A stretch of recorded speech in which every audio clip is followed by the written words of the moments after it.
Section 9.2. So in section 9.1 we were looking at sequences in general, so all kinds of sequences, and in the notes I kind of alluded to the fact that there were some special ones. So today, section 9.2, we're going to talk about one of those special type of sequences called arithmetic sequences. Yes, it's pronounced arithmetic. So let's take a look at a definition. A sequence is arithmetic. So there's our new vocabulary word for the day. If the difference between consecutive terms is constant. Okay, this is the key here. The difference is constant. For example, let's say I had 1, 3, 5, 7. What's the common difference between each one? So what am I going up by each time? I'm adding 2. So my common difference is 2. Adding 2.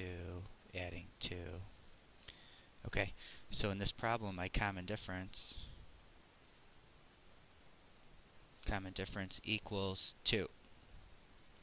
Alright, and that common difference we're going to give the variable d, but we'll talk more about that in a second.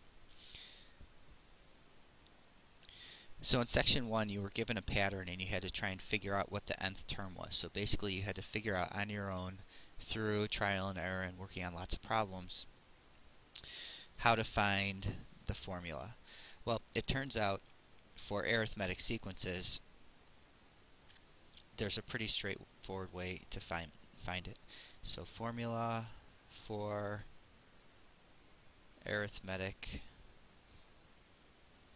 sequences. Okay, so our formula a sub n is going to be a sub 1, which will be our first term, plus d, which is our common difference, times n minus 1. And then usually we'll go ahead and simplify that. So let's just define all our variables here. A sub 1 is the first term of the sequence, and d is the common difference,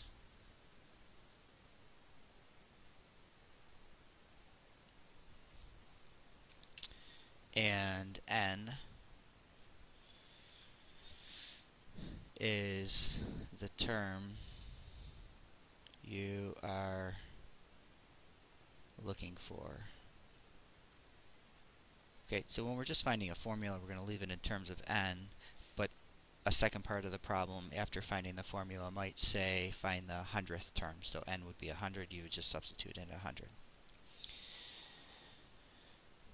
Alright, so let's take a look at some examples. So for our first example,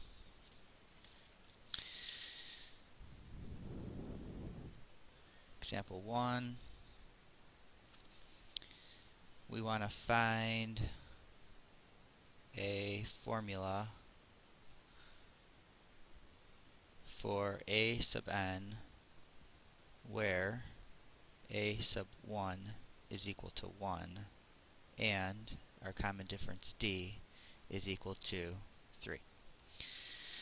So if we want to just take a quick look at what this sequence will look like.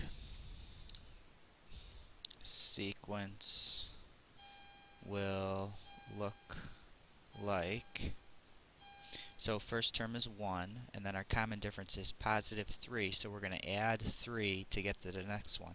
So 1 plus 3 is 4, 4 plus 3 is 7, 7 plus 3 is 10, and so on, and this will keep going.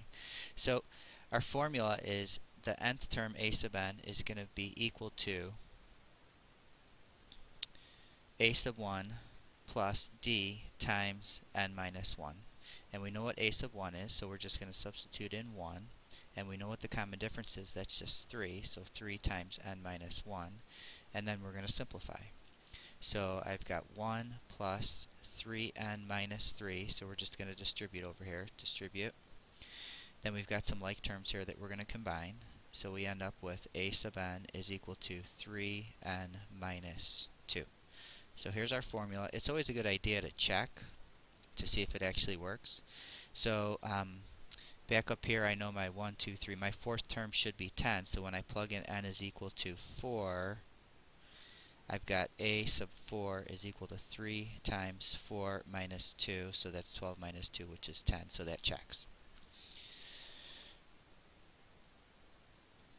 Alright, let's try another example. Example 2. Find a formula for the nth term and find the 24th term if a sub 1 is equal to negative 27 and d is equal to 3. So similar type of problem. Let's start with our basic formula. We know a sub n is going to be a sub 1 plus d times n minus 1. Substitute in what we know. We know the first term is negative 27. We know the common difference is 3, just like the first problem, just coincidence. Okay, we're going to distribute again. So I have negative 27 plus 3n minus 3. So I get a sub n is equal to 3n minus 30. So here's my formula for generating the nth term, so any term in the sequence. And now the second part of the problem was find the 24th term. So a sub 24 is going to be 3 times 24 minus 30, which is 42. Alright, let's take a look at an example that's just a little bit different. So we want to find the first term if a sub 4 is negative 21 and a sub 7 is equal to negative 3. So now we know the fourth term and we know the seventh term, but I want to find the first term.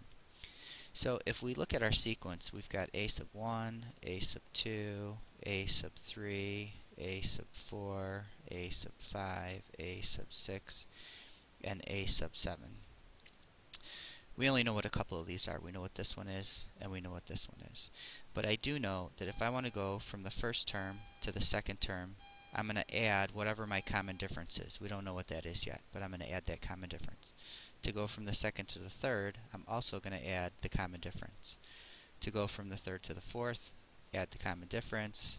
Keep going, fourth to the fifth, add the common difference. Fifth to the sixth, add the common difference. Sixth to the seventh, add the common difference.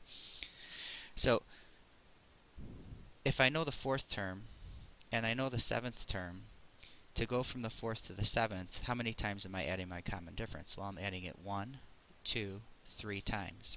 So I know that the seventh term is going to be equal to the fourth term plus my common difference 3 times.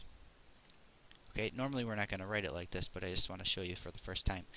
So to go from the fourth to the seventh, I take the fourth term and I add the common difference 3 times. So this would be the fourth term plus 3 times the common difference, because this is 3d. Repeated addition, multiplication. So now we have a little equation here. I know what a7 is, and I know what a4 is. So I'm going to substitute those in. So I have negative 3 is equal to negative 21 plus the common difference 3 times, or 3 times d. And now I can solve this for d. So I'm going to add 21 to both sides. So I get 18 is equal to 3d, which means that d is equal to 6. So now I know what my common difference is. I'm going to set up one more equation that's very similar to this one that I just set up here, except I'm going to put in the first term because that's what I want to know. So I can either use the fourth term or the seventh term, it doesn't matter, but I know that the fourth term is going to be equal to the first term plus my common difference a few times. So going back up here, if I want to go from the first term to the fourth term, I have to add the common difference 1, 2, 3 times. Okay, notice the number of times that I'm adding d is the same as our subscript subtracted, so 4 minus 1 is 3. So now I'm going to add my common difference 3 times. Okay, so again, the way you want to think about this is to go from the first term to the fourth term. I have to add the common difference 3 times. Alright, and I know what the fourth term is. The fourth term is negative 21. I don't know the first term, but now I do know that the common difference is 6. So now I get negative 21 is equal to a sub 1 plus 18. And if we solve this for a sub 1, I get that a sub 1 is negative 39. So now the first term is 39.